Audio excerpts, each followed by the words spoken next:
Кыңыр иш 40 күндө билинет. Эл билбеген көп сырлар ачыла баштады. Ар бир жаран мамлекетибизде адилеттүүлүк орносун, жашообуз оңолсун десек, мындай окуяларга кайдыгер карабашыбыз керек. Өз элибиздин баатырларын коргой албасак, өзгө элдерге кул болобуз. Кыргыздын дагы бир баатыр уулу Наристе Калчаев Ысык Көл облусунун Саруу айылынын тургуну. 2012 жылы Кумтөрдү текшерген Темир Сариевдин комиссиясында иштеген. Кумтөрдүн алтыны өз элибиздин пайдасына иштесин деген позициясынан кайтпаганы үчүн Атамбаев дик бийлик ур токмокко алган. Анысы аз келгенсип жалган күбө болуп бересиң дешип, башына кап кийгизип алып кыйнашкан.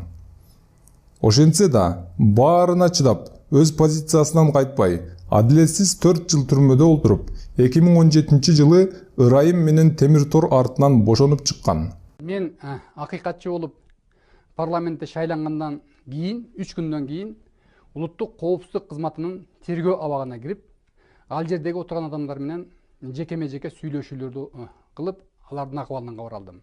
Ошондо өзүн Наристе деп тааныштырган адам аны тартип коргоо кызматкерлери адегенде кармап келип, тергөө абагына алып келип, анан кийин башына кап кийгизип алып туруп, моундай кылып сабаган. Мына, колун караңыз, көгөртүп таштаган. Мына. Мындан сырткары бөйрөгө чапкан, бөйрөгө. Мындан сырткары өзүнүн дагы видеосу бар. Ал өзү айтып берип атат. Өзүнүн уруксаты менен мен мунун баарын жаздырып алгам. Качан кармап атат? Жаман көргөндөр өлүп калат. Бизди 7 күнү кечинде кармап атат. 7 күнү саат 7-де. Сизди качан урду? Ошол күнү кечинде урду. 7 күнү түнкү саат 8:30-9. Кайсы жака барды? Биринчи ГОУДга алып келишти. ГОУДдан чыгарып СМБга келишти. СМБдан ана мишок кийгизип алып, ана мишок менен мишок башка мишок кийгизип койду, эчтеке көргөн жокпуз да. Эмне болду? Эмне деп талап кылышты? Эң биринчи сураган эле Садыр Жапаровдон канча акча алдың, ким алып келди, ким уюштуруп атат, Садыр Жапаровдун тиешеси барбы деди. Мен бул жерде Садыр Жапаровдун бир да тиешеси жок. Эч кимден акча алган эмесмин. Мен аягына чейин ушундай эмес, ошон үчүн сага кыйнашты да. 2017 жылдын октябрь айында түрмөдөн бошонуп чыгып, чындык издеп, жогорку сотко арыз менен кайрылган. Бирок жогорку соттон эч натыйжа чыккан жок. Жапаров менен эч кандай байланышыбыз да жок болчу ал кезектерде.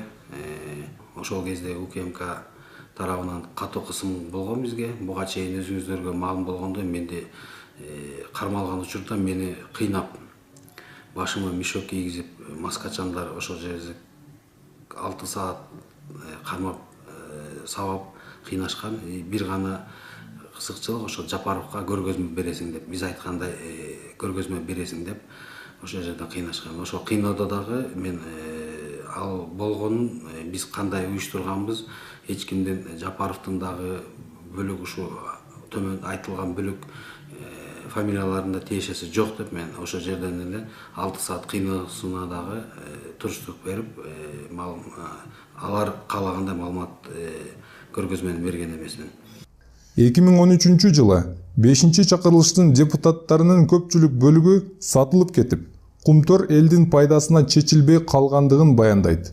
Ошол мезгилде депутаттар сатылбай, элдин пайдасына добуш берип коюшканда, Кумтөр мамлекетибизге өтүп, мындай камалуулар, соттолуулар болмок эмес экен. Эң кызыгы, ошол кездеги президент менен премьер-министр экөө биринчилерден болуп сатылышыптыр. Эл ишенген эл башчыларыбыз жеке кызыкчылыктары үчүн сатылып жатышса, анан кантип мамлекетибиз оңолот? Ошол кезде ГКМБда Жапаровка каршы көрсөтмө берсең, сени кой берип жиберебиз, биз айткандай маселени айт, бүгүн азыр чыгарып ийебиз деп ошол кезектеги тергөөнүн башында турган кишилери мага ошондой сунуш киргизген. Ошолордун бирин атап өтсөм, тергөөнүн өзү тааныштырган боюнча тергөөнүн башчысымын деп, ошол азыр бүт баарды силердин тагдырыңар менин колумда деп ошол кезекте тергөөчүнүн фамилиясын айтып кетсем, Бакиров деген тергөөчү мага ошондой сунуш берип, анан ушундай кой берип жиберем, бүгүн эле боштондукта болосуң, бир гана биздин айткан сөздү кайталап айтып бер деген. Анан мен ага да макул болгон эмесмин. Ошол мезгилде мамлекеттик телекомпаниялардан булар кумтөрдү жаап салабыз деп жатышат.